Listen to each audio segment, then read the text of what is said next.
Abra sua Bíblia em 1 João capítulo 3, verso 1 a 3. 1 João 3, 1 a 3. Os irmãos do Ministério de Louvor estão aqui à frente porque a gente vai fazer uma dinâmica para a gente decorar o texto, não é? Então a gente lembrar de uma música que talvez denuncie a sua idade. Quando eu era criança, é verdade. Essa aí é de quando eu era criança. Estava falando com o Paulo e Lídia ali, eles não tinham a menor ideia de que música era essa, né? Que foi composta depois deles já nascidos. Amém, irmãos? Bíblia aberta, 1 João, primeira carta que o apóstolo João escreveu, capítulo 3, versos 1 a 3. Podemos acompanhar na tela, temos o texto, 1 João 3, 1 a 3. Leamos então a palavra do Senhor. Vejam que grande amor o Pai nos tem concedido, a ponto de sermos chamados filhos de Deus. E de fato, somos filhos de Deus. Por essa razão, o mundo não nos conhece, porque não o conheceu. Amados, agora somos filhos de Deus, mas ainda não se manifestou o que haveremos de ser. Sabemos que quando Ele se manifestar, seremos semelhantes a Ele, porque haveremos de vê-lo como Ele é. E todo que tem essa esperança nele, purifica a si mesmo, assim como Ele é puro. Amém. Esse é um texto, queridos, muito precioso no tema que temos trabalhado nesse mês. Somos filhos de Deus, você é filho de Deus. Nós não poderíamos deixar o mês acabar sem visitar essa passagem. Uma passagem muito significativa que nos dá uma garantia muito poderosa para vivermos a nossa vida. E também nos dá orientações para que nós vivamos uma santificação sincera, intensa, a cada momento da nossa jornada. E para você jamais esquecer 1 João 3,1, assim como eu nunca mais esqueci, a gente vai cantar aqui com o auxílio do Ministério de Louvor, uma canção para quem lembra do Salt. Quem lembra do Salt? Entrega a sua idade aí. Então, exatamente, é quando eu era criança bem pequenininha, não é? Quando eu era criança pequenininha, na igreja. Alguns se converteram já maduros, não passaram pelos louvores da garotada nas EBFs, né? No Ministério Infantil, e aqueles que passaram vão se lembrar dessa canção. E ela tem um contracanto legal, e a gente vai fazer aqui, presta atenção que os irmãos vão cantar com a gente, e todos nós vamos aprender essa canção. Vede como é grande o amor concedido a nós pelo Pai, a ponto de sermos chamados filhos de Deus. Vamos cantar? Vamos fazer assim, pastor. Esse lado aqui vai cantar, esse lado aqui, metade daqui para cá, vai cantar com eu e os rapazes, metade daqui para cá vai cantar com a tia Deia, não é isso? E a gente vai, a Linda também vai, Lindinha também vai, e a gente vai ensinar primeiro para a gente aprender, ok?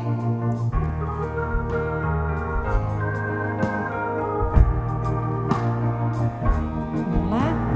Vede como é grande o amor concedido a nós pelo Pai.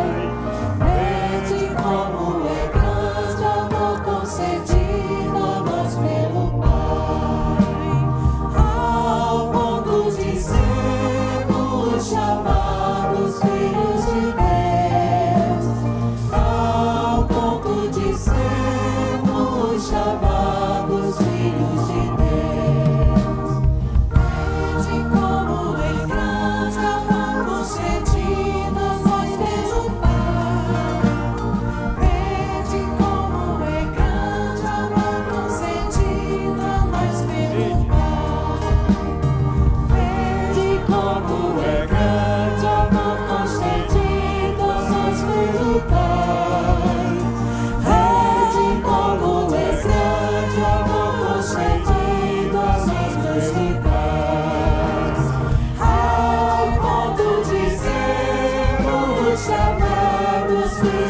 Deus. Ao ponto de sermos chamados filhos de Deus. Ao ponto de sermos chamados filhos de Deus. Ao ponto de sermos chamados filhos de Deus. Obrigado. Vede como é grande o amor concedido a nós pelo Pai. Que grande é o amor de Deus. E quando nós olhamos esse texto, eu espero que durante essa semana, assim como foi na minha, essa canção infantil ecoe no seu coração dia após dia, para que você não se esqueça jamais o tamanho do amor de Deus por você. Como é grande o amor de Deus por nós, ao ponto dele nos chamar seus filhos. Que privilégio, queridos. Nós que estávamos longe dele, agora podemos ser reconhecidos como filhos de Deus. E esse texto que acabamos de ler, e essa canção que acabamos de entoar, baseado no verso 1 de 1 João 3, faz com que venha até a nossa mente, o nosso coração nessa noite, uma reflexão de quem nós somos em Cristo Jesus. E para entendermos quem nós somos em Cristo Jesus, é necessário que nós também pensemos um pouco quem seremos no futuro e também quem deixamos de ser, em quem nós fomos no passado. Essa passagem é uma passagem muito rica, bem no meio da primeira carta que o apóstolo João escreve a crentes espalhados, cristãos que estavam em diversos lugares, sobretudo, como a maioria dos estudiosos identifica, na província da Ásia. A província da Ásia era como os romanos chamavam a área asiática da Turquia, do que hoje é o país que chamamos de Turquia. E nessa epístola, o apóstolo João, ele relembra do testemunho que ele mesmo pôde dar de Cristo Jesus, porque ele andou com Jesus sendo discípulo amado, e ele traz uma proposta de um cristianismo radical, de um cristianismo que não tem meio termo, de um cristianismo que não anda em cima do muro, mas um cristianismo que de fato toma a posição, uma vez que reconhece o valor e a grandiosidade da graça do Senhor concedida a cada um de nós. E qual é o fundamento dessa graça? Porque hoje nós podemos dizer, sou filho de Deus, somos filhos de Deus. Por que podemos dizer isso? A realidade e a verdade é que esse texto faz ecoar aquela passagem mais conhecida da Escritura, que é João 3,16. O motivo de sermos filhos de Deus é o próprio amor de Deus. E quando, no domingo passado, eu ouvi a mensagem pregada pelo pastor Felipe, aqui à noite, na igreja, automaticamente o meu coração foi transportado a esse texto. Para ser bem sincero a você, o meu coração foi transportado a essa canção que a gente acabou de cantar. Como é bom cantar a palavra, né? Como é bom cantar a palavra. A música tem o poder de entrar na nossa memória e fazer com que verdades toquem o nosso coração de forma tão profunda que a gente não mais esquece. Perceba o texto. Olhe comigo como o texto se desenvolve. Vejam como é grande o amor que o Pai nos concedeu, sermos chamados filhos de Deus, o que de fato somos. No primeiro verso que nós lemos, nós temos aqui um chamamento. João, ele diz aos seus leitores, e o Senhor também nos desafia nessa noite: veja, perceba, discirna. A grandiosidade do amor é um imperativo, é uma ordem. Preste atenção, isso é muito importante. Não desvie o seu olhar. Não se permita acreditar em falsidades que o mundo muitas vezes propaga. Pelo contrário, veja, contemple, observe a grandiosidade do amor de Deus. Esse amor, ele tem um objetivo já alcançado. E esse objetivo já alcançado é a nossa filiação. Na canção que cantamos, e se você tem na sua mão a edição Almeida Revista e Corrigida, ou Almeida Corrigida Fiel, você vai perceber que tem uma partezinha do texto que nós lemos ali na tela, que não está na sua Bíblia.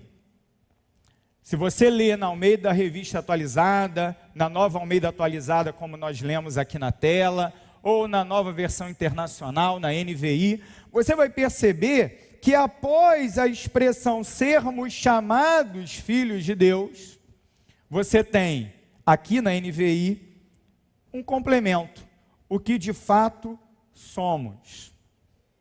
É muito interessante a construção do texto nessa parte, porque João ele faz questão durante toda a sua carta de dizer o que nós somos e o que nós não somos. Se você de fato é um crente, se você de fato conhece ao Senhor, se você um dia entregou sua vida a Ele e serve ao Senhor Jesus Cristo, você tem um determinado estilo de vida, você tem um determinado comportamento. De outro lado, se você não é assim, se você vive no pecado, se você vive longe de Deus, se você até mesmo diz que conhece ao Senhor, mas não guarda os seus mandamentos, como ele diz ali no capítulo 2, do verso 3 até o verso 6, então você é alguém que está se enganando. Você é alguém que ainda não pode dizer de fato que é filho de Deus. Baseado então no amor do Senhor, no amor do Pai, o apóstolo ensina as suas ovelhas e o Senhor nos ensina hoje mais uma vez. Nós podemos ser chamados, mas é mais que um rótulo, mais do que um crachá, mais do que uma carteirinha de membro da igreja, mais do que um cadastro no InChurch. É mais. É muito mais. Nós não apenas somos chamados filhos de Deus, nós somos filhos de Deus. E qual é a razão de sermos filhos de Deus? A grandiosidade do amor do Pai. Meu irmão, minha irmã, meu amigo que hoje nos visita, minha amiga, talvez você tenha dificuldade em alguns momentos da sua vida em perceber a grandiosidade desse amor. Muitas vezes confundimos a grandiosidade do amor de Deus com a grandiosidade do milagre que Ele realiza na nossa vida. E quando eu estou falando do milagre, eu me refiro, por exemplo, à cura. Agora há pouco agradecemos e louvamos ao Senhor com a irmã Cláudia, porque a sua sobrinha foi curada. Louvado seja Deus, que alegria, que motivo de júbilo. Mas e quando a cura não vem? O amor do Pai diminuiu por você? Estou feliz de ver Júnior e Tainã aqui. Como oramos. E o Senhor deu a cura. E a bênção está aí hoje, não está? Glória a Deus. Glória a Deus. Está bem, está com seus pais, está em casa.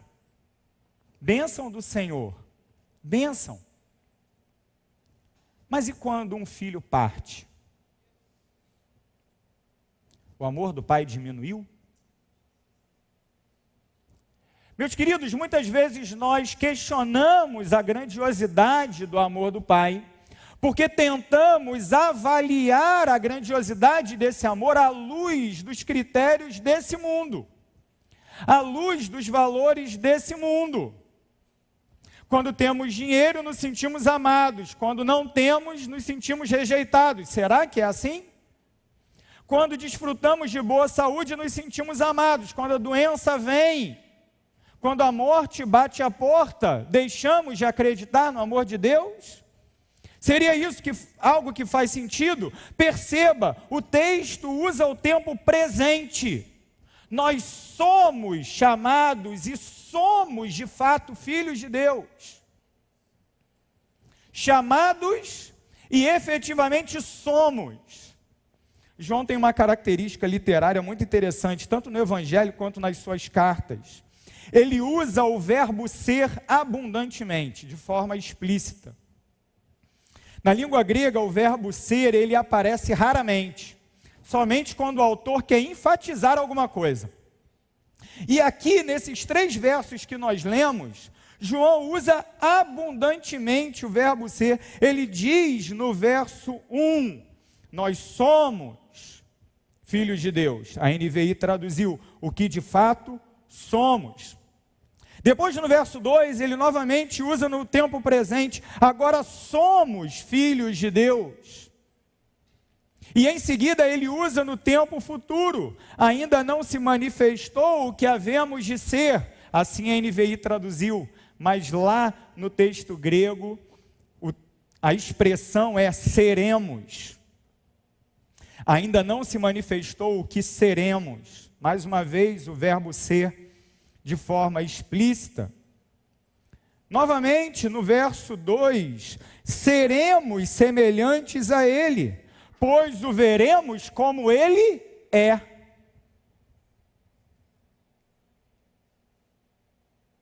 Novamente no verso 3, em referência a Jesus, purifica-se a si mesmo aquele que guarda a esperança em Cristo, assim como o próprio Cristo é puro. Meus irmãos, João faz isso propositadamente. Ele repete essa ideia porque muitas são as vozes sobre as suas ovelhas e muitas são as vozes sobre a igreja de hoje, dizendo, seja assim, seja assado, seja como o mundo diz que você tem que ser. Mas nós podemos cantar, eu sou quem o Senhor diz que eu sou. Eu não sou quem o mundo diz que eu sou. Meu querido irmão, minha querida irmã, entenda quem você é em Cristo. Entenda quem você é em Cristo, um filho adotivo de Cristo, de Deus, do Deus Pai, irmão de Cristo Jesus. É isso quem você é, se um dia você entregou sua vida a Ele. Meus queridos, quando nós pensamos nessa condição, ser filho de Deus, é inevitável fazermos o paralelo entre quem Cristo é e quem nós somos. Romanos capítulo 8, no verso 29, nós aprendemos uma verdade maravilhosa. Cristo é o nosso irmão mais velho.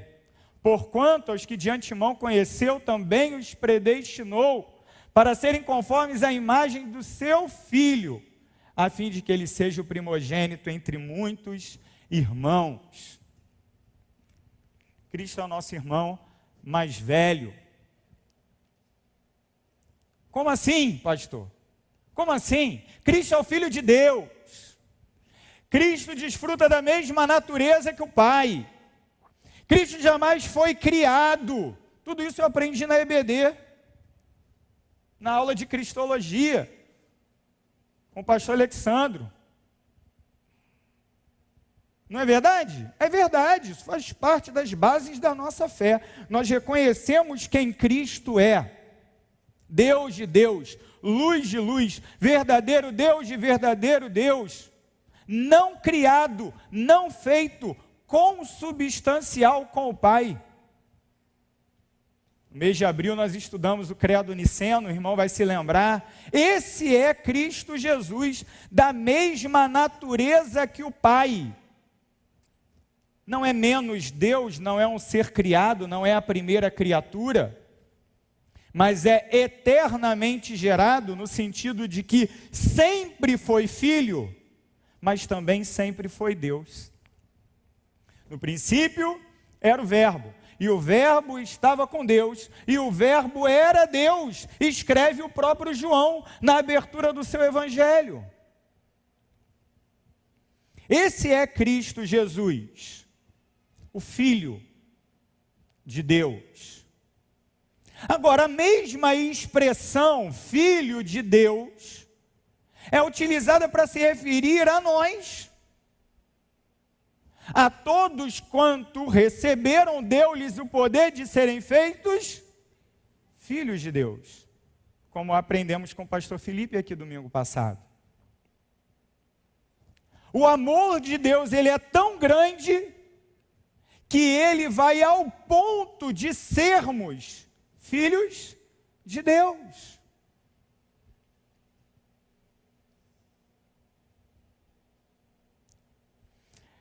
Mas nós muitas vezes não reconhecemos o valor dessa adoção. Sim, Cristo é filho porque é eternamente gerado. Eu e você somos filhos porque nós fomos adotados. Nós fomos adotados, escolhidos, como cantamos aqui, perdoados, porque era o nosso pecado que nos afastava de Deus. Mas Ele nos perdoa os pecados, e na cruz do Calvário, Ele mesmo paga o preço da nossa culpa. Ele mesmo recebe sobre si toda a ira que era destinada a nós. O apóstolo Paulo nos ensina que nós não nascemos filhos de Deus, nós nascemos filhos da ira. Meu irmão, pensa num negócio desse. Filhos da justa ira de Deus. E ainda hoje, diz o apóstolo Paulo, escrevendo aos Romanos no capítulo 1, a justa ira de Deus se manifesta contra toda a impiedade e injustiça dos homens. Por quê? Porque os homens, ao invés de glorificarem ao Senhor, pelo contrário, se afastam dele através dos seus muitos pecados. E o apóstolo desenvolve isso no capítulo 1, 2, 3 da carta aos Romanos. E ele conclui o seu raciocínio dizendo: todos pecaram e por isso estão separados da glória de Deus. Mas nós não mais somos filhos da ira. Não. Nós somos filhos de Deus. Por quê? O que fez com que a nossa condição mudasse? O que fez a nossa condição mudar é a ação do próprio Deus. Meus irmãos, como o Senhor tocou o nosso coração hoje pela manhã, na conclusão do sermão. Quem esteve aqui pode testemunhar. O pastor Carlos Elias, ao concluir o sermão da manhã, ele deixou muito claro que o Salmo 40, que foi o texto base de hoje mais cedo, ele afirma categoricamente que nós sim devemos nos aproximar de Deus, mas só podemos fazer isso porque Ele primeiro realizou em nós. O amor de Deus é a razão de Cristo ter vindo à terra para buscar a sua igreja. Nós amamos a Deus e Ele nos ama, não porque nós somos amáveis, mas porque Ele é amor. Como o próprio apóstolo João afirma também aqui nesta carta, Deus é amor. Em contraste com essa nossa condição, que é fruto somente, exclusivamente da graça de Deus sobre as nossas vidas, está a nossa relação com o mundo. Veja como o verso 1 termina. Observe o verso 1. Final do verso 1. Por isso, o mundo não nos conhece, porque não o conheceu.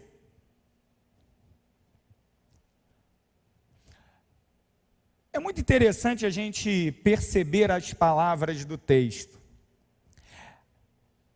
Essa parte, esse parágrafo começa: vede, olhai, vejam, observem.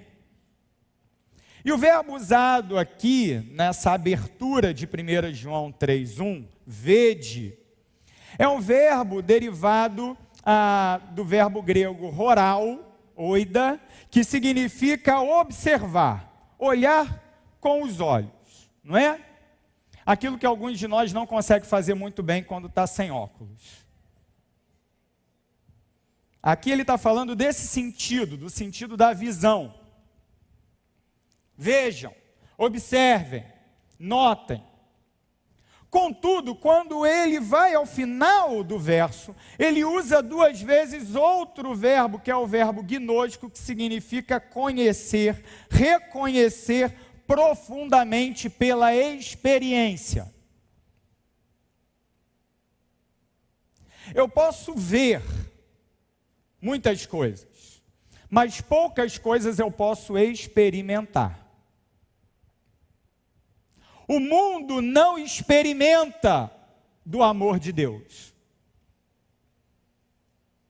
O mundo não experimenta do amor de Deus, ainda que o mundo possa ver o amor de Deus. Perceba a diferença. O mundo pode observar o amor de Deus na sua vida, por exemplo. Ele pode observar o amor de Deus nos seus atos de amor. Quando você abençoa alguém, quando você se doa a alguém, quando você faz o bem a alguém, o mundo vê.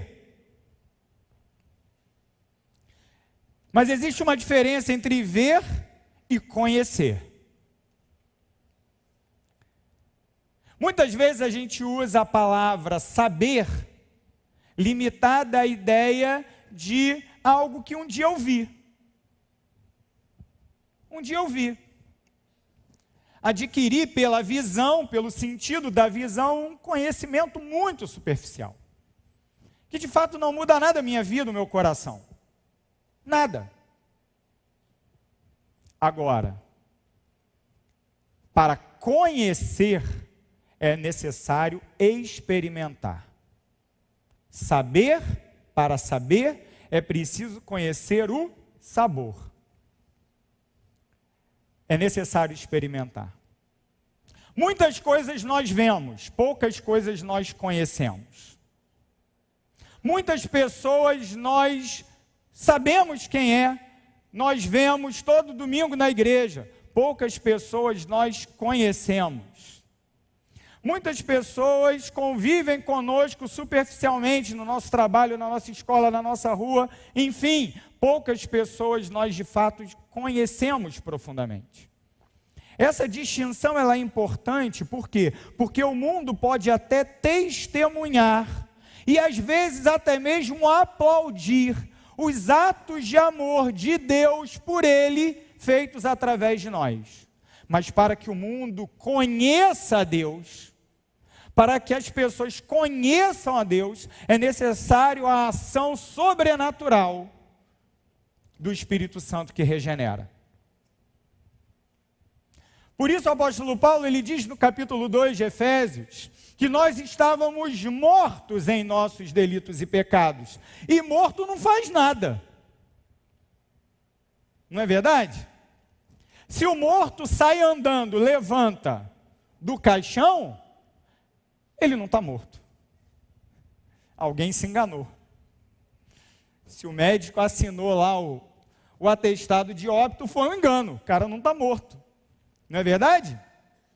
O morto, ele não fala, o morto, ele não pede, o morto, ele não anda, o morto não faz nada. Assim nós éramos espiritualmente. Assim aqueles que estão no mundo são sem Cristo, mortos espirituais. E somente o Espírito de Deus pode trazê-los à vida. Nós, como cristãos, testemunhamos, pregamos, amamos, cuidamos. Mas a partir da nossa ação, o máximo que o mundo poderá ter é a observação do amor de Deus. Para que o mundo experimente o amor de Deus, é necessário que Deus mesmo mova o coração para que aquele morto espiritual venha à vida. Isso é ato da graça de Deus. Não pode ser por obras, porque se fosse por obras, nós mesmos seríamos os nossos salvadores. Nós não nos salvamos, é Deus quem salva, só Deus quem salva. Não há nada que a gente possa fazer para dar uma ajudinha, dá não. Vou dar uma força para Deus aqui, esquece, meu irmão. A minha e a sua justiça, aquilo que nós temos condições de apresentar a Deus, não passa de trapo imundo. Mas isso eu vou falar um pouquinho mais para frente. A realidade é que nós carecemos profundamente da graça de Deus. Então, quando nós olhamos esse texto e cantamos aqui a canção, como é bom, Deus, eu sou teu filho, vede como é bom, vede como é grande o amor de Deus, vede como o Senhor tem sido bondoso e generoso comigo. Eu não posso olhar para aqueles que estão lá fora e dizer assim, eu sou melhor do que esses. Eu e você não somos melhores do que aqueles que estão no mais terrível pecado, aqueles que estão afundados nos vícios e na imoralidade. Nós não somos melhores. A diferença é que Deus veio até nós para que nós pudéssemos conhecê-lo. Mas essa verdade está aqui para que nós entendamos que chegou a hora de, uma vez reconhecidos como filhos de Deus, nós não mais nos apegarmos aos valores desse mundo. Por isso, o mundo não nos conhece. Por causa disto que sermos reconhecidos como filho de Deus. O mundo não nos conhece porque o mundo permanece filho da ira. Então ele estranha a vida, o comportamento, o jeitão dos filhos de Deus. Pastor, então qual é a solução? Vamos nos isolar numa subcultura evangélica. Perceba que isso é algo muito comum. Vamos nos isolar numa subcultura evangélica, com o próprio dialeto, com a própria vestimenta. Uma cultura outra, separada. E não vamos mais nos misturar com esses impuros aí de fora. É isso? É isso o nosso chamado? Claro que não. Mas por que muitas vezes a gente se comporta assim? Porque a gente deixa de reconhecer que não é por causa de nós, mas é por causa do amor de Deus. E por isso nos julgamos melhores do que aqueles que estão lá. E ao nos comportarmos dessa maneira, nós, ao invés de vivermos a nossa missão, nós nos afastamos daqueles a quem o Senhor nos chama a alcançar. E tudo isso ocorre porque nós não compreendemos às vezes quem nós somos. Não compreendemos a grandiosidade dessa realidade espiritual. Somos filhos de Deus. Jonathan Edwards comenta o seguinte acerca dessa nossa condição de filhos de Deus. Quando Deus põe seu selo no coração de um homem pelo seu Espírito, há alguma estampa sagrada, alguma imagem impressa e deixada no coração pelo Espírito, como o selo sobre a cera. E esta estampa sagrada ou imagem impressa, exibindo clara evidência para a consciência de que este indivíduo é o Filho de Deus, é a mesma coisa que nas Escrituras é chamada de selo do Espírito, e o testemunho ou a evidência do Espírito. E esta marca estampada pelo Espírito nos filhos de Deus é a sua própria imagem. Essa é a evidência pela qual eles são conhecidos como filhos de Deus. Eles têm a imagem de seu Pai estampada em seus corações pelo Espírito de adoção. Essa é a nossa condição. Quando o mundo, que não consegue compreender o que a gente é, quando esse mundo governado, gerenciado por Satanás, lhe apontar o dedo na face e lançar sobre você as mais terríveis e cruéis acusações, diga: não, eu sou filho de Deus. Quando o mundo te chamar de fracassado, diga: eu sou mais que vencedor por meio daquele que me amou. Não o sucesso do mundo, não, rejeite, irmão, por favor, rejeite o sucesso do mundo. Rejeite. A mesma plateia, o mesmo público que um dia lhe aplaude, no outro dia ele lançará pedras. Não busque o aplauso desse mundo. Não busque. Isso é uma busca tola, inútil. Quando o mundo lhe chamar de fracassado, diga: sou mais que vencedor.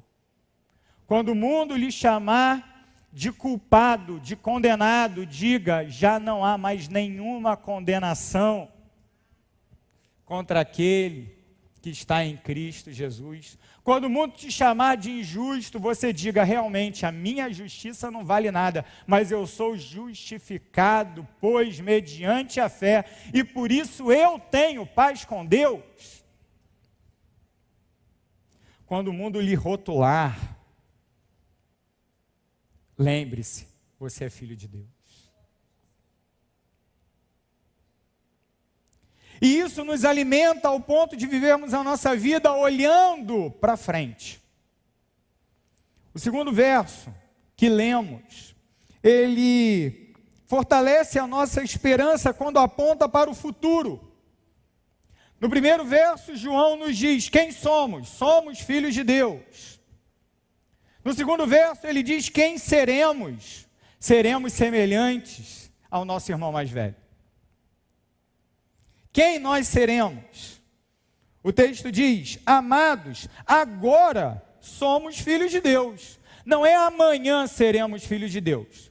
A condição de filhos de Deus é minha e é tua, se você conhece a Cristo Jesus como seu Salvador, hoje. Não é amanhã, depois de amanhã, semana que vem, não. Não é só quando você morrer. Não é só quando Jesus voltar. Não é só na ressurreição dos mortos. É agora. Essa é uma condição que nós desfrutamos agora. Mas note, ainda que agora sejamos filhos de Deus, ainda não somos tudo aquilo que podemos ser. E ainda não se manifestou o que seremos. Mas sabemos que quando Ele se manifestar, quem se manifestar? Jesus. Seremos semelhantes a Ele, pois o veremos como Ele é. A esperança de sermos glorificados é o que nos alimenta a viver a vida cristã agora. Já somos filhos de Deus, porém estamos sendo formados segundo a imagem do nosso irmão mais velho. Já somos santos, porém em santificação. Somos santos, porque fomos separados para Deus, Mas ainda não somos plenamente santos no sentido de que o pecado está totalmente longe da nossa vida. Ainda cometemos pecado, ainda falhamos. Isso ainda acontece. Por que esse texto está aqui? Ele está aqui porque muitas vezes eu e você nos sentimos desanimados na nossa jornada. Nos reconhecemos como filhos de Deus, mas às vezes essa pressão do mundo que não nos conhece é tão intensa, ela é tão forte, que nós às vezes tendemos a desanimar. O que fazer quando o desânimo vem? O que fazer quando uma espécie de depressão espiritual inunda o nosso coração? O que fazer? Eu me lembro aqui da experiência de Elias. Os irmãos se lembram de Elias? O profeta Elias? Não é o pastor Carlos Elias, não, é o profeta Elias. O profeta Elias, ele havia acabado de ter uma experiência poderosíssima com o Senhor. Ele havia desafiado nada mais nada menos do que a rainha de Israel, Jezabel, e o rei de Israel, Acabe.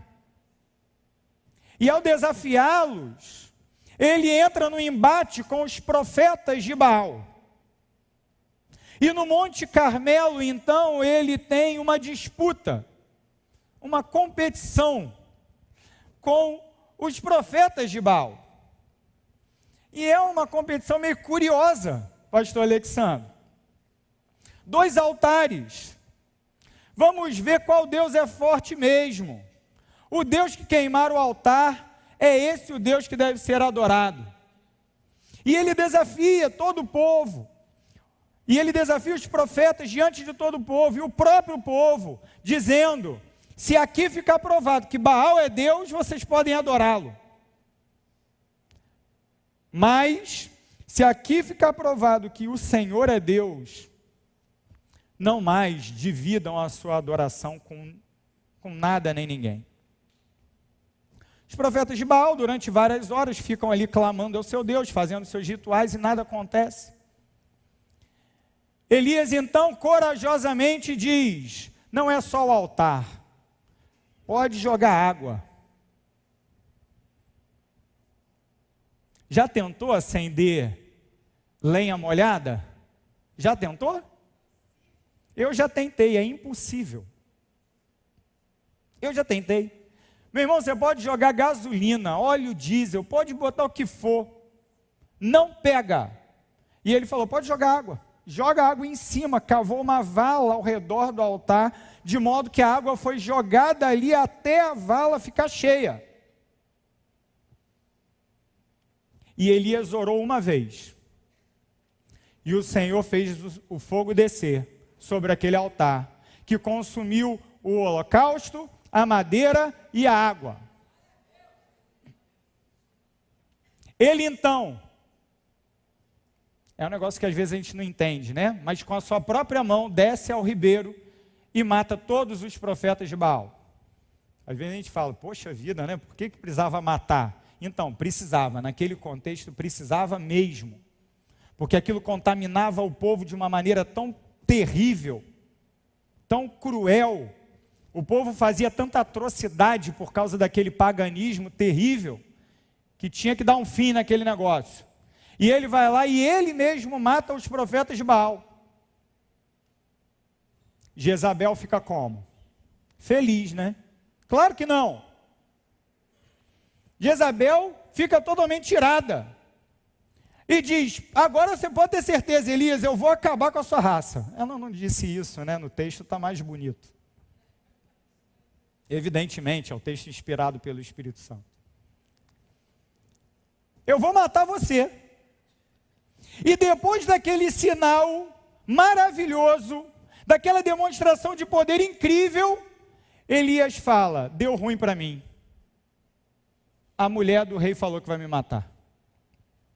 O cara enfrenta quantos eram os profetas de Baal?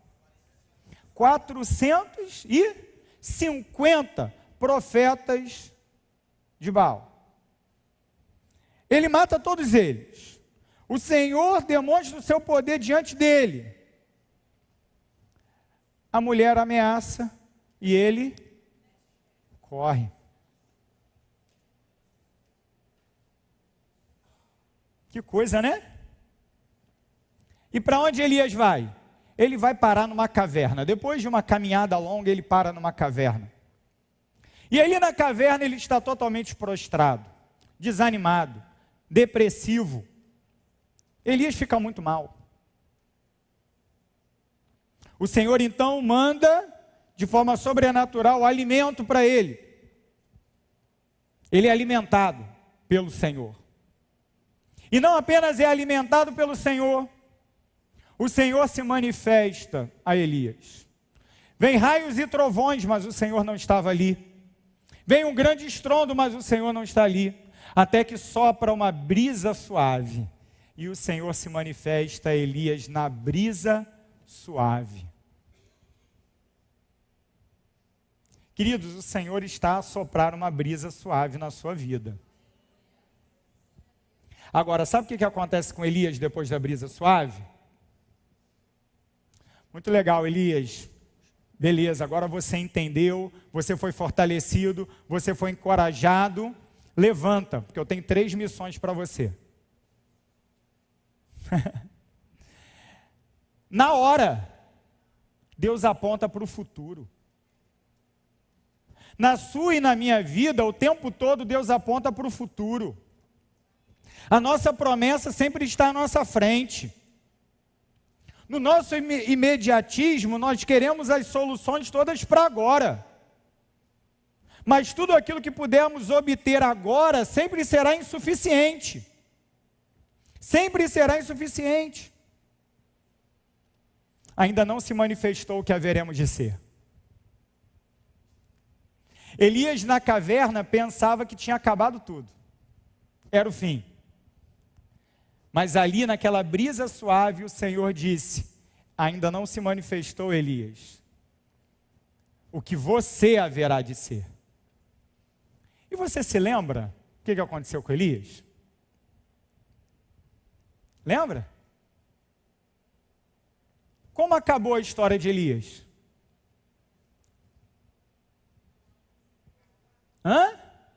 Na sepultura?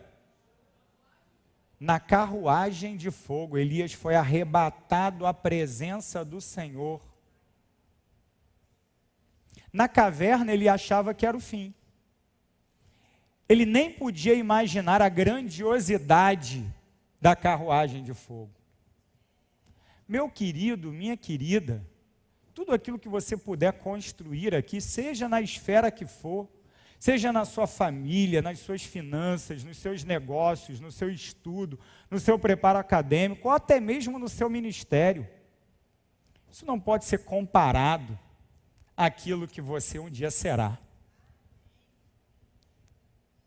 A gente precisa viver o agora sonhando com amanhã. É assim que um verdadeiro filho de Deus deve viver. E isso fará com que jamais a nossa segurança em Cristo se perca. Charles Spurgeon disse o seguinte sobre a nossa condição: os filhos de Deus são filhos de Deus em qualquer lugar e em todo lugar, e serão até o fim. Nada pode romper esse laço sagrado ou nos separar de seu coração. Essa certeza deve fazer com que nós sonhemos com o céu. Tem muito crente sonhando com as bênçãos terrenas, que são incomparáveis com o céu.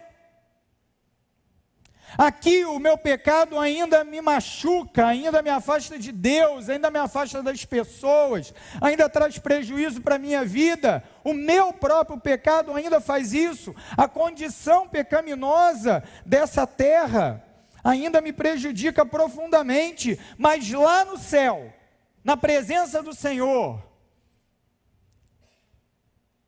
eu verei o meu Cristo como Ele é. E Ele mesmo me promete: eu serei como Ele é.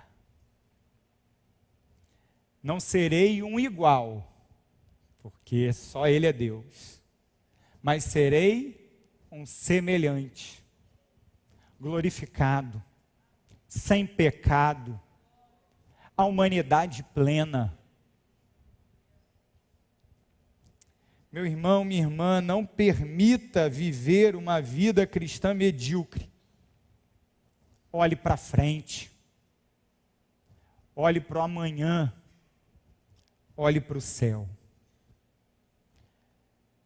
Por fim, o texto fala de purificação. Verso 3. Todo aquele que nele, em Cristo, tem esta esperança, a esperança de ser como Ele, purifica-se a si mesmo, assim como Ele é puro. Por que João fala de pureza aqui? Porque ele quer deixar claro quem nós deixamos de ser. Ele já nos apresentou quem nós somos, apresentou quem nós seremos, mas ele também deixa claro: um dia você foi de um jeito, agora você tem que ser de outro jeito. E esse processo de purificação precisa crescer na sua vida a cada dia. A cada dia. O texto posterior, ele vai mudar de assunto. Ele vai falar do quê? Do pecado. Todo aquele que pratica o pecado transgride a lei. Por que ele fala disso? Porque a vida do crente aqui e agora é uma vida de constante purificação. Então entenda o que é o pecado para você se afastar dele. Pecado é transgressão da lei, então é fácil reconhecer o pecado na sua vida. Olhe a lei, veja o que está escrito lá, vê se você está em conformidade com ela. E essa é uma prova dura, né? Ô, que prova! Primeiro mandamento: não tenhais outros deuses diante de mim. Já deu ruim. Já deu ruim no primeiro. No primeiro. Quantos e quantos ídolos erguemos no nosso coração para nós mesmos?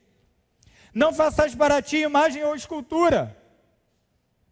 Se a gente é idólatra, a gente volta e meia se curva as nossas imagens. Não tome o nome do Senhor teu Deus em vão. Lembra-te do dia do sábado para o santificar. Quanta coisa a gente faz no domingo que não tem nada a ver com a busca do Senhor. E a gente ainda às vezes fala assim: os antigos que eram os chatos, né, que não deixavam jogar bola, andar de bicicleta no domingo.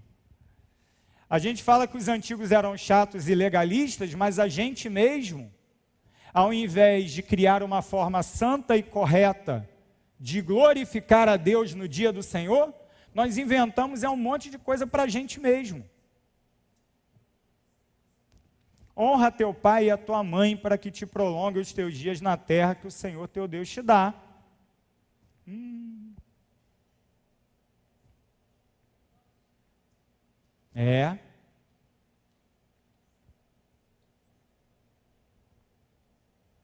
E vamos embora. Pastor, mas pelo menos o não matarás, não furtarás e não adulterarás, eu estou 100%, pastor. Está nada. Lembra de Jesus explicando os mandamentos? Se você odiar ou chamar o teu irmão de idiota, você já é culpado de ser assassino. Quem disse isso? Jesus, não foi nenhum fariseu, foi Jesus. Se você olhar para uma pessoa que não é seu cônjuge com intenção impura, você já cometeu adultério. Se você invejar, você já roubou.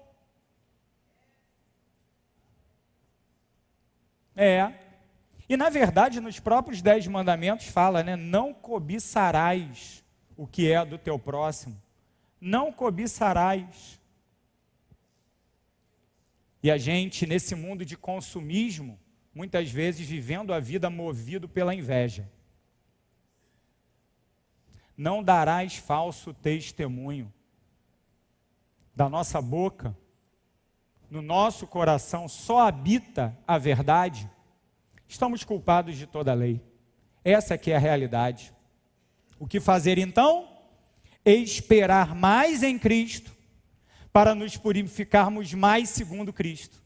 É isso que o verso 3 diz, à luz do contexto posterior. Por isso ele diz no verso 6, todo aquele que nele permanece, em Cristo permanece, não está no pecado. Por quê? Porque a presença de Cristo que nos santifica. Não é a sua estratégia infalível. Não.